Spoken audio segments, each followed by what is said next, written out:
Hello student, आज આપણે ધોરણ 12 કેમેસ્ટ્રી ચેપ્ટર નંબર 11 માં આલ્કોહોલ અને ફિનોલની રાસાયણિક પ્રક્રિયાઓ વિશે ભણીશું। આલ્કોહોલ અને ફિનોલની બનાવટના જે થિયરીઝ હતી, જે આપણે નિયમો હતા, જે પદ્ધતિઓ હતી, એ આપણે આગલા લેક્ચર્સમાં ભણી ગયા છે।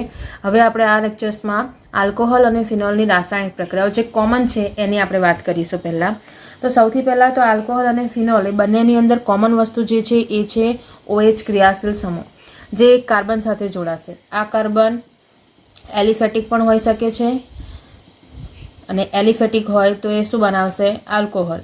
અને જો આ કાર્બન એરોમેટિક હોય તો એ કાર્બન શું બનાવશે? ફિનોલ। મતલબ કે બેન્ઝીન સાથે OH ક્રિયાશીલ સમૂહ જોડાયેલો હોય તો તમારો ફિનોલ બનશે, અને જો સાદા આલ્કેન સાથે OH ક્રિયાશીલ સમૂહ જોડાયેલો હોય તો એને આલ્કોહોલ કહેવાય। હવે અહીંયા જ્યારે તમે એના રાસાયણિક પ્રક્રિયાઓ સમજવાની છે તો અહીંયા તમે જોઈ શકો છો કે જ્યારે હું આ OH બંધને પણ જો હું આવી રીતે લખું તો તમે દેખાશે કે અહીંયા બે બંધ જોવા મળે છે। એક બંધ છે જે ઓક્સિજન અને હાઇડ્રોજન વચ્ચે છે, અને બીજો બંધ જે છે કાર્બન અને ઓક્સિજન વચ્ચે છે। તો જ્યારે તમે આની રાસાયણિક પ્રક્રિયાઓ ભણી રહ્યા છો ત્યારે અહીંયા તમને બે પ્રકારની પ્રક્રિયાઓ જોવા મળશે। એક છે કેન્દ્રાનુરાગી પ્રક્રિયા, કારણ કે સાદી સિમ્પલ વસ્તુ જો હમણાં તમે આગળના લેક્ચર્સમાં અને આપણે ચેપ્ટર નંબર 10માં પણ ભણી ગયા છે કે ઇલેક્ટ્રોન અનુરાગી અને કેન્દ્રાનુરાગી બે પ્રકારની પ્રક્રિયાઓ થાય। તો એમાં OH ક્રિયાશીલ સમૂહ જે છે એ સૌથી સારા કેન્દ્રાનુરાગી પ્રક્રિયક તરીકે વર્તી શકે છે। ઇવન એ ઇલેક્ટ્રોન અનુરાગી પ્રક્રિયક તરીકે પણ વર્તી શકે છે। તો એની અંદર જ્યારે એ કેન્દ્રાનુરાગી પ્રક્રિયક તરીકે વર્તે છે ત્યારે ઓક્સિજન અને હાઇડ્રોજન વચ્ચેનો બંધ તૂટે છે। એટલે કાર્બન અને ઓક્સિજનનો બંધ રહી જાય, હાઇડ્રોજન જે છે ત્યાંથી છૂટો પડી જાય, અને બીજો જે છે એક કોઈ નવો આલ્કાઇલ સમૂહ અથવા તો બીજો નવો કાર્બન એની સાથે જોડાઈ જશે। બરાબર છે? મતલબ કેન્દ્રાનુરાગી પ્રક્રિયક તરીકે વર્તી પ્રક્રિયા ઓળખવા કે તો તમારે ત્યાં ધ્યાન રાખવાનું કે જો OH માંથી હાઇડ્રોજન દૂર થઈ અને કોઈ બીજો કાર્બન જોડાયેલો હોય તો તમારે સમજવાનું કે અહીંયા કેન્દ્રાનુરાગી પ્રક્રિયા થઈ હશે, એવું કહી શકાય છે। એવી રીતે જ્યારે ઇલેક્ટ્રોન અનુરાગી પ્રક્રિયાની વાત કરવામાં આવે છે કે જ્યારે OH આલ્કોહોલ જે છે એ ઇલેક્ટ્રોન અનુરાગી પ્રક્રિયક તરીકે વર્તે છે તો કાર્બન અને ઓક્સિજન વચ્ચેનો બંધ તૂટે છે, અને કાર્બન અને ઓક્સિજન વચ્ચેનો બંધ તૂટી તમારી પાસે સાદું સિમ્પલ એની અંદર નવો બંધ જે બનશે એનામાં OH ક્રિયાશીલ સમૂહ ત્યાંથી છૂટો પડી જશે। આમ જે છે અહીંયા તમે એવું કહી શકો છો કે કેન્દ્રાનુરાગી અને ઇલેક્ટ્રોન અનુરાગી તરીકે વર્તવા માટે જે OH ક્રિયાશીલ સમૂહ અને એની સાથે કાર્બન જે જોડાયેલો છે એનામાં અલગ અલગ બંધ તૂટે છે। તો આપણે સૌથી પહેલાં શરૂઆત કરીએ અને બે સ્ટેપ્સમાં આપણે ભણીશું। તો પહેલાં જ્યારે OH બંધ તૂટે છે એના માટેની બે પ્રક્રિયાઓ આપણે સમજી લઈએ। એ બે પ્રક્રિયાઓમાં જે છે એમાં પહેલી જો કન્સિડર કરીએ છીએ તો એ ધાતુઓ સાથેની પ્રક્રિયાઓ છે। ધાતુઓ સાથેની પ્રક્રિયા એટલે તમે આગળ પહેલાં ભણી ગયા કે ગ્રિગ્નાટ પ્રક્રિયા જે છે એ પણ ધાતુ સાથેની પ્રક્રિયાથી બને છે। તો અહીંયા આલ્કોહોલ આપ્યું છે એ સોડિયમ મેગ્નેશિયમ છે, સોડિયમ અને અહીંયા પોટેશિયમ આવશે। સોડિયમ છે, પોટેશિયમ છે, એલ્યુમિનિયમ છે, એવી ધાતુઓ સાથે પ્રક્રિયા કરે છે અને એનામાંથી ફિનોક્સાઇડ અથવા તો આલ્કોક્સાઇડ આયન બનાવે છે। ફિનોક્સાઇડ અથવા તો આલ્કોક્સાઇડ, આનો મતલબ અહીંયા હાઇડ્રોજન ત્યાંથી છૂટો પડી જશે અને ત્યાં સોડિયમ, પોટેશિયમ અથવા તો એલ્યુમિનિયમ ત્યાં જોડાઈ જાય। જેમ કે સપોઝ કે મારી પાસે ઉદાહરણ લઈએ, આપણે કોમન ઉદાહરણ લઈએ, ROH છે, એની સાથે સોડિયમ ધાતુની પ્રક્રિયા કરશો તો હાઇડ્રોજન ત્યાંથી છૂટો પડી જાય અને ત્યાં સોડિયમ આવીને જોડાઈ જશે। તો એ પ્રક્રિયા શું થઈ ગઈ? આની પદ મળી જાય। તો આ તમારું શું બની ગયું? સોડિયમ આલ્કોક્સાઇડ બની ગયું, એવું કહેવાય।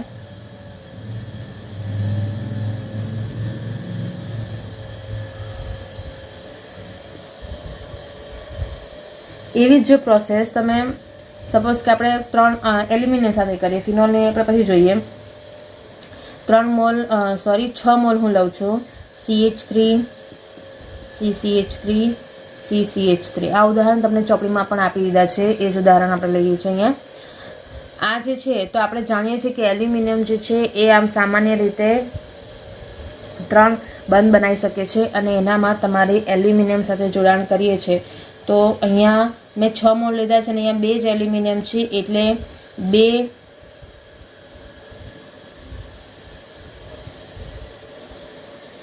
મોલ જે છે એ તમારું આ એના 3 અને આ એલ્યુમિનિયમ સાથે જોડાઈ ગયું અને હાઇડ્રોજનનો અણુ અહીંયા છૂટો પડી ગયો. તો અહીંયા 3 દુ 6 થઈ ગયા. તમારી પાસે જે આખું છે તૃતીયક બ્યુટાઇલ આલ્કોક્સાઇડ બની જાય તમારો નિપજ. આ જે છે આલ્કોક્સાઇડની જગ્યાએ બ્યુટોક્સાઇડ, કારણ કે 4 કાર્બન છે એના આધારે તમે એને કન્સિડર કરી શકો છો. આ જે છે સાદું, આનામાં બીજું કશું જ તમારે યાદ નથી રાખવાનું. સાદું સિમ્પલ કે ધાતુ આવ્યા છે સોડિયમ, પોટેશિયમ કે એલ્યુમિનિયમ. તમારે ખાલી એટલું જ કરવાનું છે કે હાઇડ્રોજન અહીંથી દૂર કરો અને ત્યાં જે તે ધાતુને ત્યાં મૂકી દો. અહીંયા હાઇડ્રોજનને દૂર કર્યો અને એલ્યુમિનિયમને મૂક્યો, અહીંયા હાઇડ્રોજનને દૂર કર્યો અને સોડિયમને મૂક્યું. એ સેમ વસ્તુ તમારી ફિનોલ સાથે કરવાની. એટલે આલ્કોહોલ અને આ ફિનોલની કોમન પ્રક્રિયા છે. મીન્સ બંને દર્શાવી શકે છે એવી પ્રક્રિયાઓ આપણે અહીંયા જોઈએ છે. આ ફિનોલ છે એની જ્યારે હું સોડિયમ સાથે પ્રક્રિયા કરું છું, 2 મોલ લઈએ એટલે આપણને ઇઝીલી જે છૂટું પડે છે એનું જે ઉપનિપજ મળશે એ જરા વ્યવસ્થિત મળી શકે. તો અહીંયા તમારે શું મળી જશે? હાઇડ્રોજન. તો તમારે અહીંયા શું બની ગયું? Sodium phenoxide. એટલે ફિનોલની જ્યારે પ્રક્રિયા કરો છો સોડિયમ ધાતુ સાથે તો એનામાંથી તમને સોડિયમ ફિનોક્સાઇડ મળે. સેમ આગળ આપણે ભણ્યા હતા, જો યાદ હોય તો ડાવ પદ્ધતિમાં, કે ફિનોલની NOH સાથે પ્રક્રિયા કરો તો પણ તમને ફિનોક્સાઇડ મળી જાય છે. પણ એનામાં ટેમ્પરેચર તમારે 633 અને 333 વાતાવરણ દબાણ એ મેન્ટેન કરવું પડે. આ જે છે એ તમારી દર્શાવે છે કે અહીંયા આલ્કોહોલ અને ફિનોલ જે છે એ બંને સોડિયમ ધાતુ સાથે પ્રક્રિયા કરી શકે છે. હવે એના ગુણધર્મો પર જે અસર થાય છે એ ગુણધર્મ આપણે આના પછીની એક થિયરી પછી જોઈએ. મતલબ કે તમે અહીંયા સેકન્ડ પ્રોસેસ લઈ લઈએ કે આ ધાતુઓ સાથે પ્રક્રિયા થઈ. હવે સેકન્ડ આપણે લઈ લઈએ જેમાં OH બંધ જ તૂટે છે, એ છે એનું એસ્ટરીકરણ. આ પ્રક્રિયાની અંદર પણ આલ્કોહોલ કે ફિનોલ જે છે એ carboxylic acid, acid chloride, acetic anhydride જેવા સંયોજનો સાથે પ્રક્રિયા કરીને એનામાંથી તમારું એસ્ટર નિપજ તરીકે બનાવે છે. તો સપોઝ કે આપણે ઉદાહરણ લઈએ, અહીંયા હું ROH સાથે પ્રક્રિયા કરું છું. તો આપણે પહેલાં લઈએ કે સપોઝ કે મારી પાસે છે, આ કોમન પ્રોસેસ લખીએ પછી આપણે એની નિપજ પણ બનાવીને જોઈ લઈશું. એસિડિક માધ્યમમાં પ્રક્રિયા કરવાની છે. આ એસિડિક માધ્યમમાં પ્રક્રિયા કરીશું તો આ પ્રતિવર્તી પ્રક્રિયા થાય છે. મતલબ ફરીથી એનામાં જ્યારે તમારે નિપજમાંથી ફરીથી પ્રક્રિયક બની શકે છે. હવે દૂર શું કરવાનું? તો હમણાં જેમ મેં કીધું કે અહીંયાથી હાઇડ્રોજન તમારે દૂર કરવાનો છે આલ્કોહોલમાંથી. અહીંથી હાઇડ્રોજન અને અહીંથી OH આ બંને છૂટા પડી જાય તો તમે અહીંયા દેખો આ RO થયું. અહીંયા શું બાકી રહ્યું? COR-. એને હું અહીંયા લખું છું COR-. છૂટું પડ્યું હતું H2O. પ્રતિવર્તી રિએક્શન મતલબ આ એસ્ટર આ ફરી પાણી સાથે પ્રક્રિયા કરીને એનામાંથી આલ્કોહોલ અને એસિડ છૂટો પાડી શકે છે. આ એની ખાસિયત છે. કોઈ પણ પ્રતિવર્તી પ્રક્રિયામાં ધ્યાન રાખવાનું કે એ પ્રોસેસ રિવર્સિબલ થઈ શકે છે. મતલબ નિપજમાંથી ફરીથી પ્રક્રિયક બની શકે છે. તો અહીંયા એક આલ્કોહોલ અને એક એસિડ વચ્ચેની પ્રક્રિયાથી એક એસ્ટર નિપજ બન્યું. સપોઝ કે મારી પાસે અહીંયા હું મિથેનોલ લઉં છું, એની હું એસિટિક એસિડ સાથે પ્રક્રિયા કરી. 1 કાર્બનવાળો આલ્કોહોલ મતલબ મિથેનોલ, 2 કાર્બનવાળો એસિડ મતલબ ઇથેનોઇક એસિડ, અથવા તો એને આપણે એસિટિક એસિડ પણ કહી શકીએ છીએ. બંને નામ ધ્યાન રાખવાના. એની જ્યારે એસિડિક માધ્યમમાં પ્રક્રિયા કરશો તો રૂલ તો એનો એ જ થયો. અહીંથી શું જશે? OH, અહીંથી જાય H, તો CH3O CO CH3. બરાબર છે. તમને આ જે છે એ એસ્ટર નિપજમાં મળી જાય. આ જે વસ્તુ મળી ગઈ છે એની અંદર તમે જોઈ શકો છો કે પર્ટિક્યુલર આલ્કોહોલ જે છે એ એસિડ સાથે જોડાઈને એસ્ટર બનાવે છે. અહીંયા R લીધો છે એની જગ્યાએ ફિનોલ માટે તમે AR પણ લખી શકો છો. મતલબ ફિનોલની પણ તમે પ્રોસેસ કરી શકો છો જેનામાંથી એ એસ્ટર નિપજ આપી શકે છે. હવે એવી જ રીતે તમે ફરીથી હવે આપણે AR સાથે પ્રોસેસ કરીએ. અહીંયા અથવા તરીકે તમે લખી શકો છો, કોઈ જ પ્રોબ્લેમ નથી. અને ના લખવું હોય કોઈ પણ એક ઉદાહરણ આપવું હોય તો પણ ચાલે. હવે એસિટાઇલ ક્લોરાઇડ સાથે જો પ્રોસેસ કરીએ, આ પ્રોસેસ આપણે પહેલાં એસિટિક એનહાઇડ્રેટ સાથે જોઈએ, મીન્સ એનહાઇડ્રેટ સાથે જોઈ લઈએ, પછી આપણે એસિટાઇલ ક્લોરાઇડ સાથે જોઈએ. આ પ્રક્રિયા પણ રિવર્સિબલ પ્રોસેસ છે. એની અંદર પણ વસ્તુ તો એ જ થાય છે કે તમારે અહીંયાથી ઓક્સિજનને છૂટો કરી દેવાનો. આનો ખાલી એક અણુ જે છે એ જોડાઈ જશે. બરાબર છે. તો COR ડેશ અને બીજો જ અણુ બાકી રહ્યો RCOOH અને એનું કન્વર્ઝન શામાં થઈ ગયું? એસિડમાં. તો અહીંયા તમે જોઈ શકો છો કે જો તમે એક આલ્કોહોલ અને એક એનહાઇડ્રાઇડ વચ્ચે પ્રક્રિયા કરશો તો એનામાંથી એક એસ્ટર અને એક એસિડ તમને નિપજ તરીકે મળશે. તો અહીંયા તમે જોઈ શકો છો એક તમારી પાસે એક ટ્વિસ્ટેડ સવાલ તૈયાર થયા. તમને ઊંધું પૂછી શકે છે કે એસ્ટર અને પાણી વચ્ચેની પ્રક્રિયાથી શું નિપજ મળે? તો આલ્કોહોલ અને એસિડ. એસ્ટર અને એસિડ વચ્ચેની પ્રક્રિયાથી શું નિપજ મળે? તો આલ્કોહોલ અને એનહાઇડ્રાઇડ. એમ રિવર્સિબલ પ્રતિવર્તી થતી પ્રક્રિયાઓમાં તમને આ રીતના સવાલ પૂછાઈ શકે છે કે નિપજમાંથી ફરીથી પ્રક્રિયા થઈને પ્રક્રિયક બની શકે છે. તો તમારે એ વસ્તુ પણ ધ્યાન રાખવાની કે નિપજ શું હતી અને એમની વચ્ચે પ્રક્રિયા થવાથી શું મળી શકે છે. હવે ત્રીજી પ્રોસેસ લઈએ જે છે એસિટાઇલ હેલાઇડ સાથે, જેનામાં નોર્મલી આપણે એસિટાઇલ ક્લોરાઇડ ઉદાહરણમાં લેતા હોય છે. એસિટાઇલ ક્લોરાઇડની જ્યારે પ્રક્રિયા કરો છો સેમ આલ્કોહોલ એની સાથે એસિટાઇલ ક્લોરાઇડ સાથે પ્રક્રિયા કરીશું. આ રિવર્સિબલ પ્રોસેસ નથી. આ પ્રક્રિયા તમારે કરવી હોય તો તમારે એની અંદર પર્ટિક્યુલર જે છે પિરિડીનની હાજરીમાં પ્રોસેસ કરવી પડે અને એ પિરિડીન સાથે જ્યારે પ્રોસેસ કરો છો, પિરિડીન એક પ્રકારનો બેઝ છે, તો એની સાથે જ્યારે પ્રક્રિયા કરશો ત્યારે તટસ્થીકરણ થશે અને એનામાંથી તમારો એસ્ટર જે છે તમને મળી જશે અને HCl જે છે અહીંયા છૂટો પડશે. અહીંયા Cl અને આ H એ HCl અહીંયા છૂટો પડ્યો અને એસ્ટર નિપજ તરીકે મળી ગયો. આ જે પ્રક્રિયાઓ છે એ પ્રક્રિયાઓની અંદર તમારે ઉદાહરણ તરીકે આરની જગ્યાએ કોઈ પણ વસ્તુ આવી શકે છે, કોઈ પણ નવો આલ્કાઇલ સમૂહ આવી શકે છે. તો એની અંદર તમારે એનામાં ધ્યાન રાખવાનું કે તમારે પ્રોસેસ તો એની એ જ કરવાની છે. હાઇડ્રોજન અને અહીંયા હાઇડ્રોજન ને OH પાણી, અહીંયા હાઇડ્રોજન અને એક RCOO વાળું ગ્રુપ એટલે એસિડ બની જાય. અહીંયા હાઇડ્રોજન અને અહીંયા Cl તો એ HCl છૂટો પડી જાય. શું ભેગું થઈને નિપજ શું મળે છે એ ખબર હોય તો તમે એનામાંથી વ્યવસ્થિત સાચો જવાબ આપી શકો છો. તો અહીંયા તમે જોઈ શકો છો કે આ તમને આ રીતના કોમ્બિનેશન્સમાં વસ્તુઓ મળે છે. Alcohol plus acid gives ester plus પાણી. Alcohol plus anhydride gives ester plus acid. Alcohol plus acetyl gives ester plus HCl.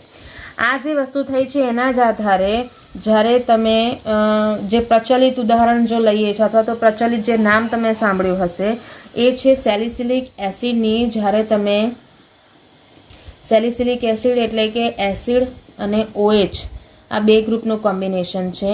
એની પ્રક્રિયા જો તમે એસિટિક એનહાઇડ્રાઇડ સાથે કરો છો,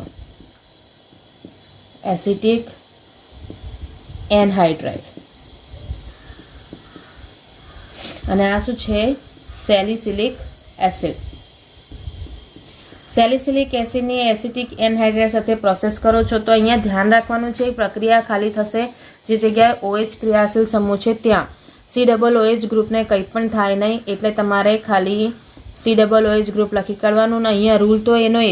આ એક H અને અહીંથી એક અણુ તો OCOCH3 અને અહીંયાથી છૂટું શું છૂટું પડી જશે? તો તમારી પાસે આવી જશે CH3COOH. આ જે નિપજ મળી છે એને કહેવાય છે એસિટાઇલ સેલિસિલિક એસિડ.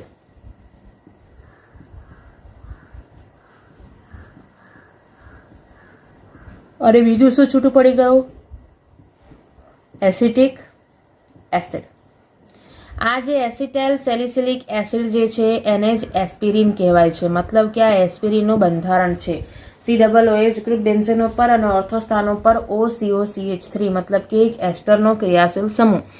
આ જે છે એનામાં તમને સેલિસિલિક એસિડમાંથી એસ્પિરિનની બનાવટના સવાલ પૂછાય તો તમને આ વસ્તુ આવડવી જોઈએ. આ જે છે પદ્ધતિ એની અંદર સાદો સિમ્પલ OH બંધ તૂટ્યો છે અને OH બંધ તૂટવાથી તમે એની સાથે નવો એક અણુ જોડાઈ ગયો અને તમને આવી રીતે સંયોજન મળી ગયા છે. આ પદ્ધતિઓમાં આપણને એક વસ્તુ મળી કે અહીંયા જ્યારે તમે બેઝ એડ કરો છો એનો મતલબ છે કે આ ફિનોલ અને એસિડ જે છે આલ્કોહોલ જે છે એ એસિડિક ગુણધર્મ ધરાવે છે. તો હવે આપણે પહેલાં એના ગુણધર્મની વાત કરી દઈએ, પછી આપણે ભણીશું કે CO બંધ તૂટે તો કેવી રીતની રાસાયણિક પ્રક્રિયાઓ થાય છે. એસિડિક ગુણધર્મની જો વાત કરીએ છીએ તો આલ્કોહોલની એસિડિકતા જે છે એ એની ધ્રુવીયતા ઉપર આધાર રાખે છે. ધ્રુવીયતા જે છે એ આપણને ખબર છે, ધ્રુવીયતા ત્યારે શક્ય હોય જ્યારે OH એના ઉપર માઇનસ ચાર્જ આવી જાય. આ જે વસ્તુ થઈ ગઈ છે એની અંદર પર્ટિક્યુલર OH બંધ જે છે એની સાથે જોડાયેલ કાર્બનની સંખ્યાના આધારે એની ધ્રુવીયતામાં વધઘટ થાય છે. એનું કારણ કહીએ, આ જે છે એ આલ્કાઇલ સમૂહ જે છે, આલ્કાઇલ સમૂહ એ ઇલેક્ટ્રોન મુક્ત કરે છે, કારણ કે એ ઓક્સિજન તરફ ઇલેક્ટ્રોનને મોકલી દેશે. બીજી ભાષામાં જો કહીએ તો ઓક્સિજન આ બંધના ઇલેક્ટ્રોનને પોતાની તરફ આકર્ષે છે, જેના કારણે ઓક્સિજનની ઘનતા ઇલેક્ટ્રોનના સંદર્ભમાં વધી જાય છે. આ જે છે એના કારણે OH બંધની ધ્રુવીયતા ઘટે અને એના કારણે તમે એવું કહી શકો છો કે જેટલા વધુ આલ્કાઇલ સમૂહ જોડાય, જેટલા વધુ આલ્કાઇલ સમૂહ આ કાર્બન સાથે જોડાશે એટલી એની ધ્રુવીયતામાં ઘટાડો થશે, કોની? OHની, અને એના કારણે એની એસિડિકતામાં પણ ઘટાડો થાય. જેના કારણે તમે એવું લખી શકો છો કે જો ખાલી 1 ડિગ્રી કાર્બન હોય, 1 ડિગ્રી આલ્કોહોલ હોય, આલ્કોહોલ, કાર્બન નહીં, મતલબ કે જે OH ક્રિયાશીલ સમૂહ જે કાર્બન સાથે જોડાયેલો છે બીજા એક જ કાર્બન સાથે જોડાયેલો હોય તો એની એસિડિકતા જે છે એ એક સિંગલમાં બતાવી શકીએ છીએ, એ 2 ડિગ્રી આલ્કોહોલ કરતાં વધુ છે. બરાબર છે?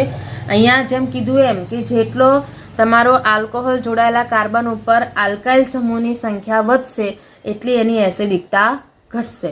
તમે એવું કહી શકો છો અને એના જ આધારે તમે દેખી શકો છો કે અહીંયા જો 1 ડિગ્રીથી 2 ડિગ્રીથી 3 ડિગ્રી તરફ જઈએ છે તો એની એસિડિકતા જે છે એ ઘટે છે.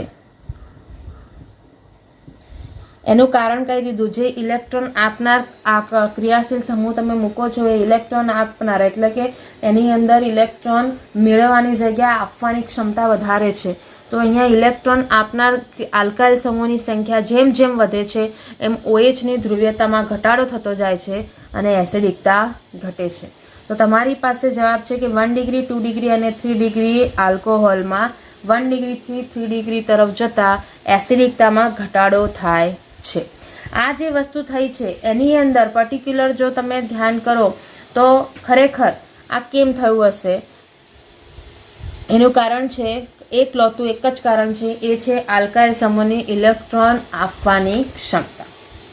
આના જ આધારે જ્યારે તમે એની સરખામણી કરો છો પાણી સાથે, પાણી અને આલ્કોહોલ, તો પાણી અને આલ્કોહોલની અંદર કોણ વધારે પ્રબળ એસિડ છે અને કોણ નિર્બળ એસિડ છે એની જો વાત કરીએ છીએ તો પાણીની સરખામણીમાં આલ્કોહોલ જે છે એ નિર્બળ એસિડ છે, જ્યારે પાણી જે છે એ પ્રબળ એસિડ થઈ જાય. આની અંદર થશે શું કે જે આલ્કોહોલ છે એ આલ્કોહોલ સપોઝ એનામાંથી બની ગયો આલ્કોક્સાઇડ આયન, મતલબ કે RO-, એની જ્યારે પાણી સાથે પ્રક્રિયા થાય છે તો પાણી સાથે જ્યારે પ્રક્રિયા થાય તો એની અંદર શું થઈ જશે, ઇઝીલી એ હાઇડ્રોજનને પોતાની તરફ આકર્ષી લેશે અને એનામાંથી આલ્કોહોલ નિપજ બની ગયો અને OH- આયન છૂટો પડી ગયો. તો અહીંયા જે તમે દેખી શકો છો કે પાણી જે છે આલ્કોહોલ કરતાં વધુ સારો પ્રોટોન દાતા છે. પ્રોટોન દાતા છે મતલબ એ ઇઝીલી હાઇડ્રોજનને આપી દે છે, એટલા માટે એને પ્રબળ એસિડ કન્સિડર કર્યો છે. કારણ કે એસિડની આપણે લોરી બ્રોન્સ્ટેડના આધારે જો કન્સિડર કરીએ વ્યાખ્યા તો એનામાં આપણે એ વસ્તુ ભણી ગયા છે કે જે ઇલેક્ટ્રોન આપે એને પ્રબળ એસિડ કહેવાય. તો એના આધારે અહીંયા તમે જોઈ શકો છો કે અહીંયા OH ક્રિયાશીલ સમૂહ જે છે એ OH મતલબ કે આલ્કોહોલ જે છે એ સામાન્ય રીતે તો એને બ્રોન્સ્ટેડ એસિડ કન્સિડર કરી શકાય છે કારણ કે એ ઇલેક્ટ્રોન આપી શકશે, પણ જ્યારે પાણીની વાત કરવામાં આવે છે તો પાણી કરતાં એની પ્રબળતા ઓછી થઈ જાય છે અને પાણીની પ્રબળતા વધી જાય છે. તો આમ OH ક્રિયાશીલ સમૂહ પણ બ્રોન્સ્ટેડ એસિડ તરીકે કન્સિડર થઈ શકે છે, કારણ કે ઇલેક્ટ્રોન આપશે કોને? જે બેઝને જરૂર છે એને.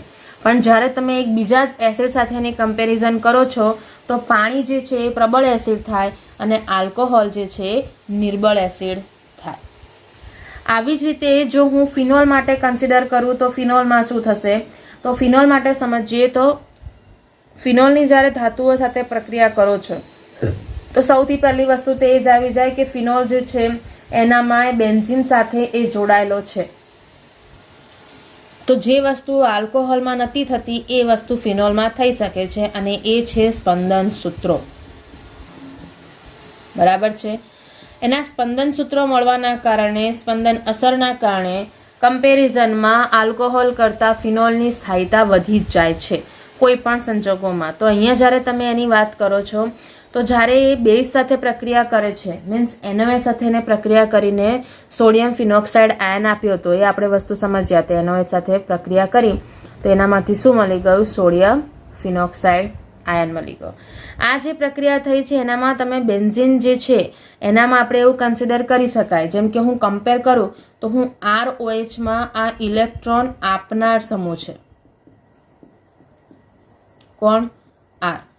જ્યારે ArOHમાં આ Ar જે છે ઇલેક્ટ્રોન આકર્ષક સમૂહ છે.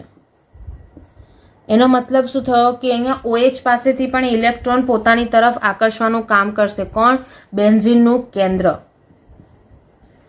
બેન્ઝીનના કેન્દ્રની અંદર રહેલો જે ઇલેક્ટ્રોનનું વાદળ છે એ OHના ઇલેક્ટ્રોનને પોતાની તરફ આકર્ષવાનું કામ કરશે, અને એના કારણે એનામાંથી સ્પંદન સૂત્રો મળે છે. એ સ્પંદન સૂત્રો ત્યારે શક્ય થાય જ્યારે કેન્દ્ર પોતાના ઇલેક્ટ્રોન એટલે OHના ઇલેક્ટ્રોનને પોતાના તરફ આકર્ષીને પોતાનામાં એડજસ્ટ કરે.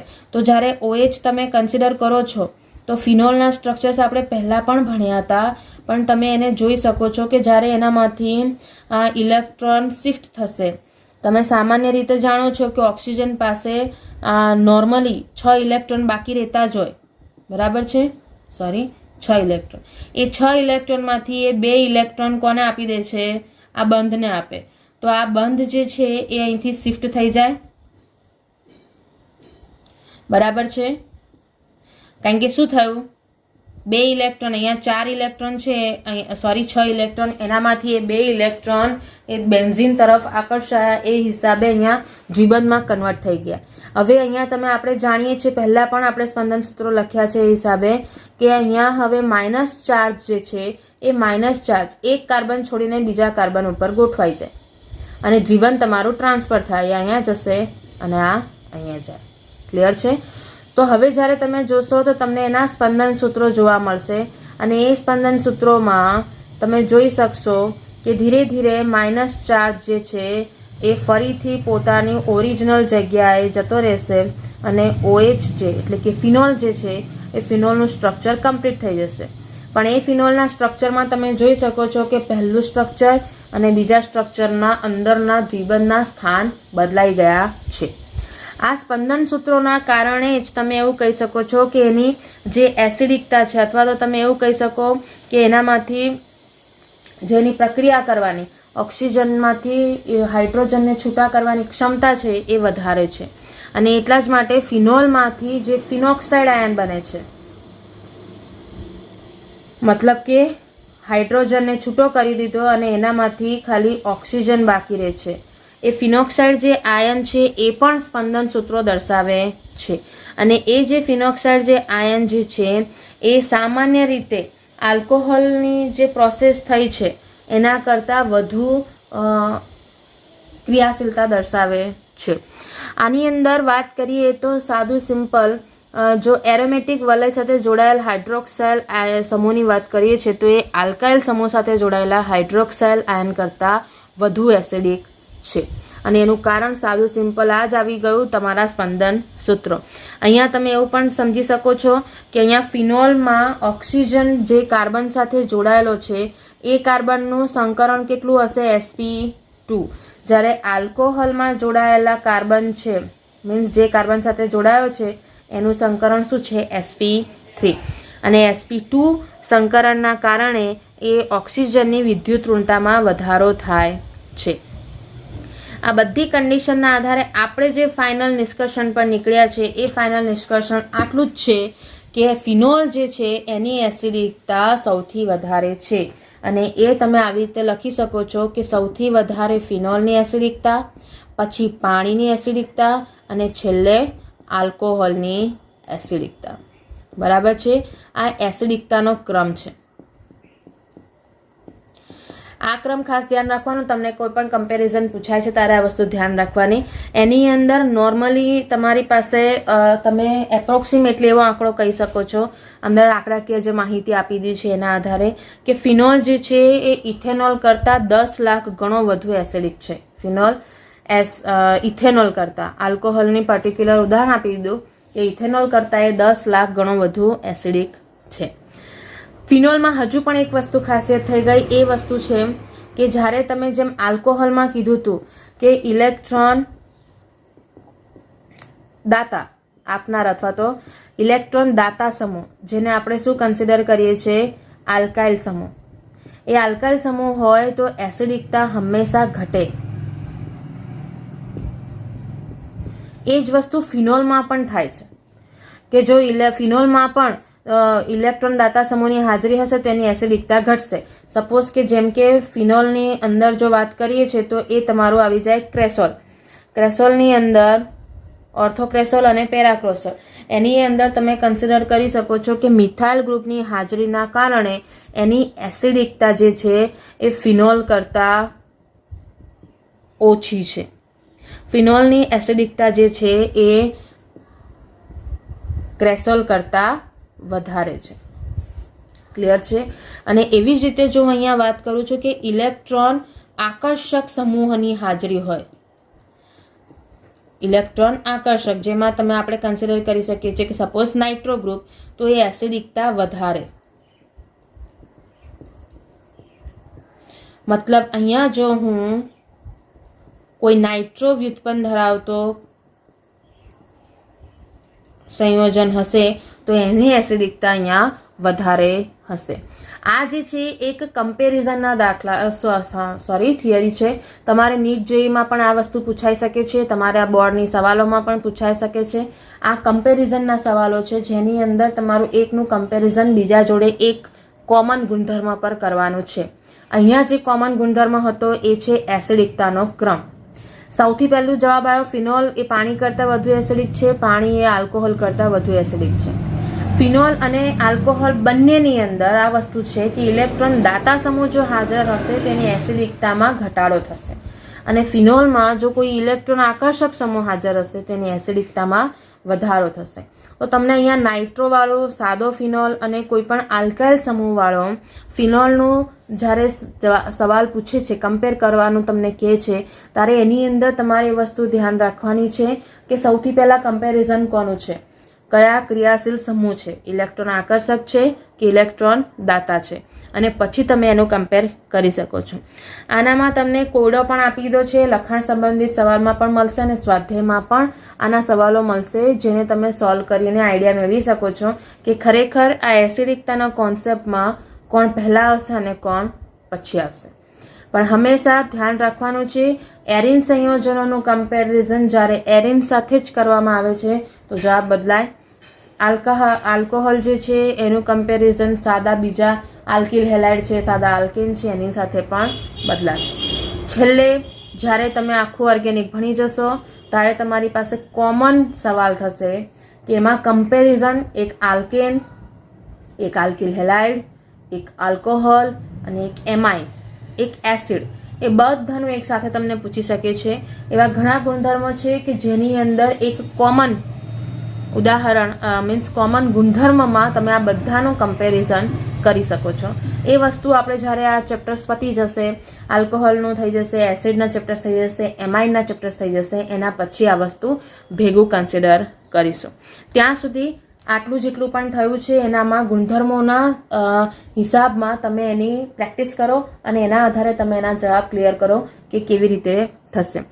નેક્સ્ટ લેક્ચરમાં આપણે ભણીશું કે CO બંધ તૂટતા કેટલી રાસાયણિક પ્રક્રિયાઓ થાય, અને પછી આપણે ભણીશું ફિનોલની પ્રક્રિયાઓ.